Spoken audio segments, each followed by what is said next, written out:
It's been an up and down season for Everton so far, but they're not hanging around in the transfer window. Let's head live to their training ground and speak to our reporter, Vinny O'Connor. Vinny, good morning to you. Let's start with the Lucas Digne situation, because a lot of people are baffled by this one. What can you tell us?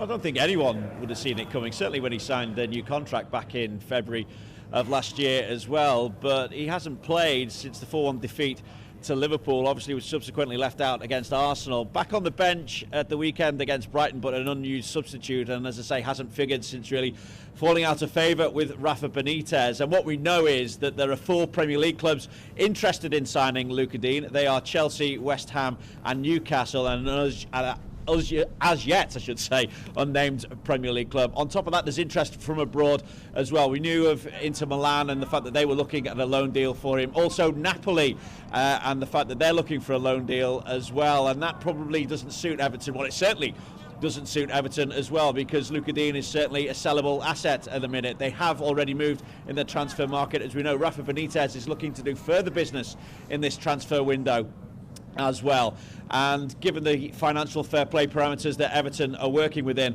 at the moment, they need to generate further funds really to make it easier for Rafa Benitez to move in the transfer market. So, as I say, Lucas Digne is a sellable asset, and Everton would look to maximise anything in terms of revenue coming in for any potential deal for Lucas Digne, and so that's why they wouldn't entertain a loan deal at this stage. So, at the moment, it's looking as very much like Lucas Digne's future lies away from Goodison Park, and as I say, there are 4 Premier League clubs interested in, but the 3 that we know that are named are Chelsea, West Ham and Newcastle.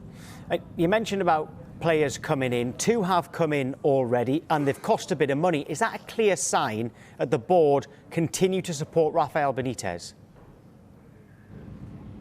It is further support for Rafa Benitez. They supported him to a certain extent in the summer. Remember, it was Rafa Benitez's signings who have come in and made a bit of a difference for Everton this season in Andros Townsend, and certainly the form of Damari Gray throughout this season. And again, the manager has been supported this time, but with that little bit more money in terms of the deals that he's been able to do. Nathan Patterson and Vitaly Mikalenko coming in. They've spent relatively big money, of course. When you look at Nathan Patterson's £11.5 million down, possibly rising to £60 million, and a deal for Mikalenko between £17 and £20 million as well. But they're at the right age, aren't they?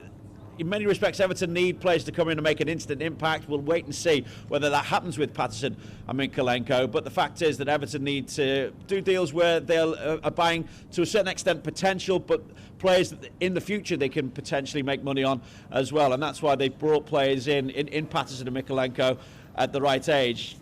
Mikalenko obviously solves to a certain extent as well the problem at left back, given the issues surrounding Lucas Digne's future at the moment, and Nathan Patterson comes in and provides much needed competition for for Seamus Coleman.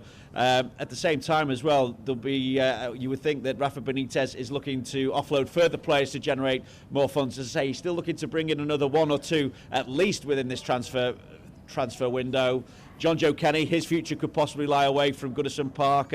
Mason Holgate is another one as well, and Cenk Tosun. So, as I say, we're expecting further incomings at Everton, but looking at those outgoings as well.